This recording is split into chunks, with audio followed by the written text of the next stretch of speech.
on my website, umadlomo.co.za. So I'll read a little bit of, I'll read the whole thing, and then I'll try and elaborate a little bit more on what the content is about. So the name of this particular blog that I wrote for you ladies is called Generational Curses. As a young girl growing up in Khayelitsha Township, hardship and poverty were at every corner.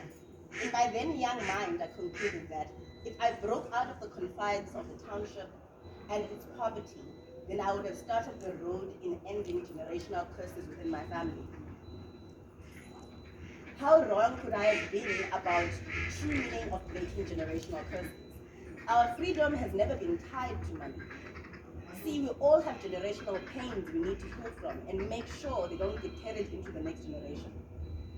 My grandmother Ntombi Zodwa lost her mother Nomalanga at a very young age.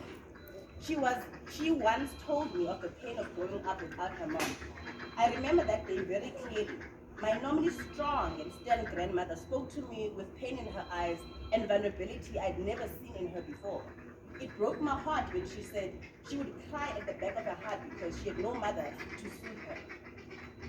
My grandmother Ntombi Zodwa grew up to be a mother of 5 children, the eldest being my mother Mandisa.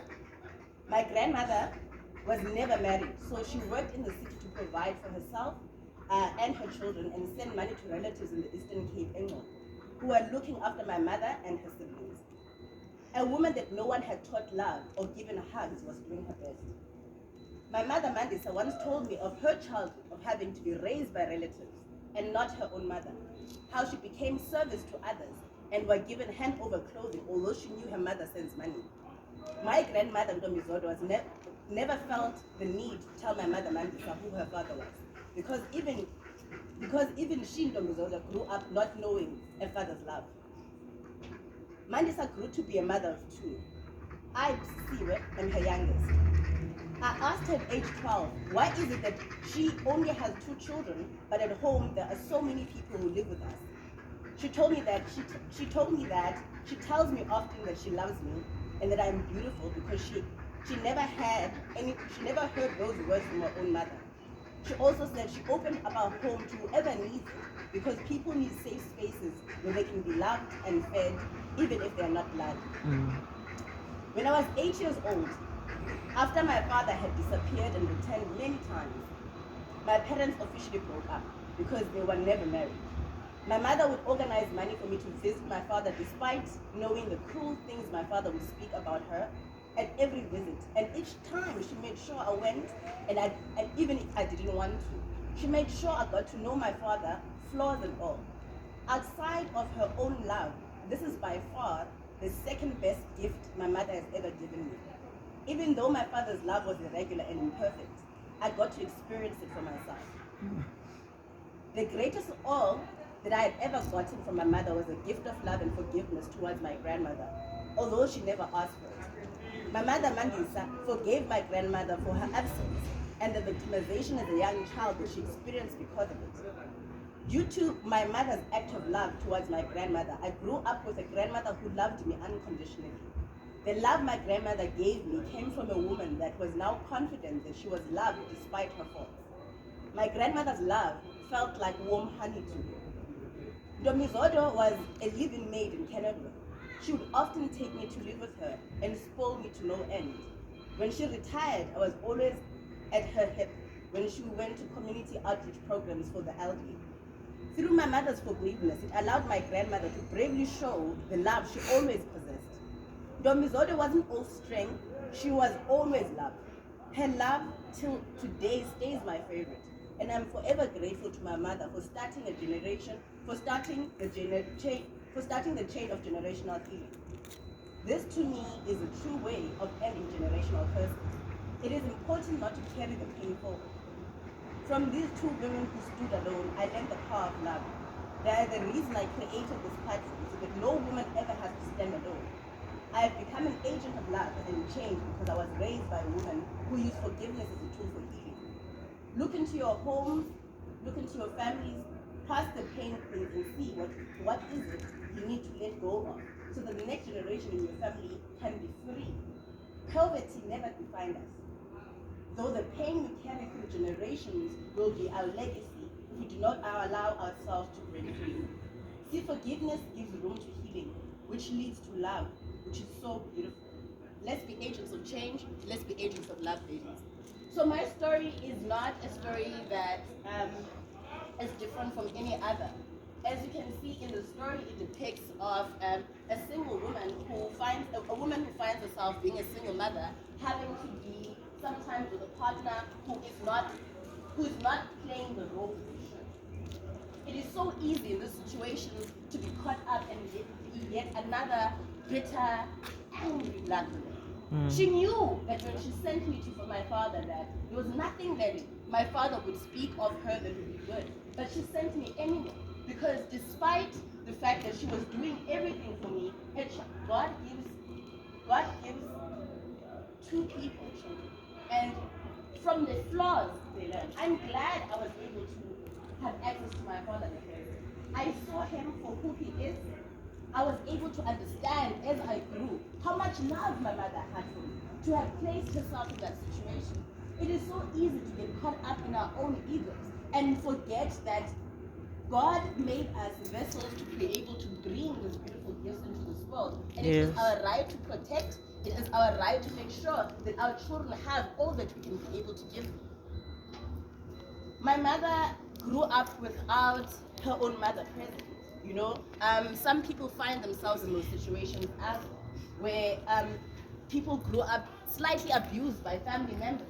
You know, where they were the ones that had to clean up while after other people's children because their mothers weren't around. And I've seen women who have grown and taken that pain and carried it with them for the rest of their lives. And my mother said, it will stop with me. I will make sure that any child, it doesn't matter if it's blood or not, that comes through into my home will feel love. This will be the last stop. I will not take what I've seen and carry it forward. And it won't only be blood. Anyone that comes through here and is hungry, anyone that comes through here that is vulnerable will not be used. I'm ending that. There are so many things we can end in our own families that are generational curses. There's so many things that we've carried on as women and we say this is how it should be, but it really can stop. In many instances, there are people that our brothers marry and then they come into our families. And then we treat these women like slaves. We make these women feel small. Instead of welcoming them with warmth, instead of showing them the ropes, instead of being able to be warm, we need to end these things that we do to each other.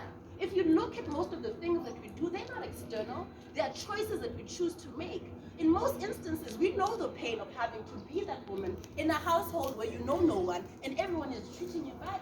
And yet, when we get the opportunity to be able to change it, we do nothing. My mom has since passed, it's been years. And one of the people that is still close to me to this day is my uncle's wife. She told me of a story when she had just married my uncle. She wasn't the one that the rest of the family had hoped my uncle would bring home. And there was nothing that she would do that would be right. And she said, your mother was the only one who stood up for me. She was the only one who would assist me with this endless task that I would be given while there's a room filled with women who would be able to assist me with it. She was the only one. I can imagine the ridicule that my mother also got for having to stand up for her. I'm sure others told her that she must think that she's better.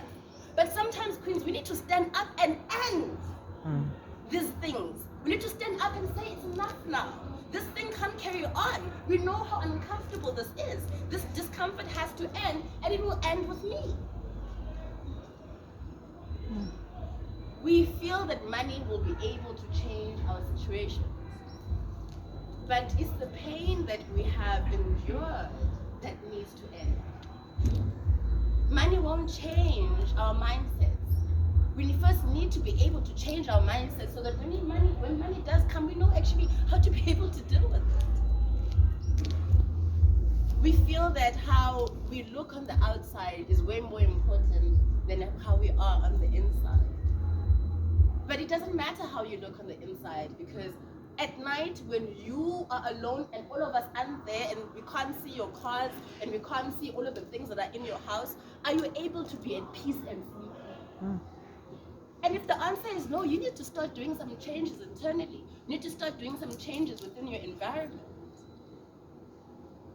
Each and every one of you has an instance that you know you could easily be able to change in your own homes. Each one of you knows that there's a situation that needs to end. We grew up with drunken uncles, and now we tolerate drunken brothers so that our children can have drunken uncles. When do we say it's enough? When do we say that the environment that we provide for our children has to be of a particular way so that we don't carry on? It's like we've accepted it that each generation will have a drunk within this family. This is something that we have accepted. This is something that we consider to be a norm. There are so many things that could change by simply having conversations. It's like we as women have forgotten the power that we possess. No one is coming to save us. We need to change our own behavior. We need to change in the way in which we walk. And that starts with the treatment of each other. I have no agendas when it comes to men. I'm not a man. I don't know their walk. But I see our walk. I see how we walk. And we might complain about the things that are happening to us ladies, but we are doing a lot that we're not meant to be doing, that we're meant to be changing. In the way in which we behave with each other.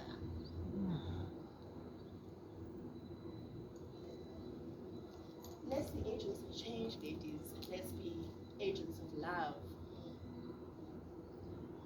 My grandmother gave me, when I speak about my grandmother and I hear other people who knew my grandmother speak about my grandmother, it's like we're not talking about the same woman.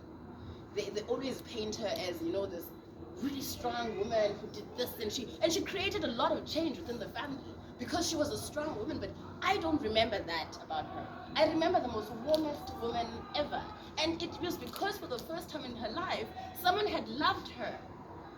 Someone had loved her despite her faults. My mother having to be able to forgive her for not being there, it allowed a certain thing to happen inside of my grandmother. It unlocked a love that was always there. That was always there, dying to come out. We need to be able to forgive, because I think in instances, especially when it comes to mother and daughter relationships, we continuously forget that sometimes you need to take yourself back and ask yourself, if your mother had you at 20 or 17, ask yourself, as a 17-year-old, what could you have done better? And you can't come to the answer that maybe it's time to start looking at the situation differently. Place yourself in that woman's shoes. Oftentimes, you want to look at things at face value and not actually go into the nitty-gritty of the options that she had, the choices that she had to make, where she comes from, the examples that she had. Maybe that's why she made all of those bad decisions. Maybe it's time for you to forgive her so she can be who she was meant to be. If you can give her love and she's never gotten love, that's why you're getting what you're getting. It will take a brave woman.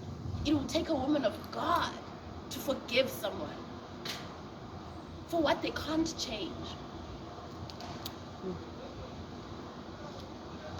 Let's be agents of love. Let's be agents of change.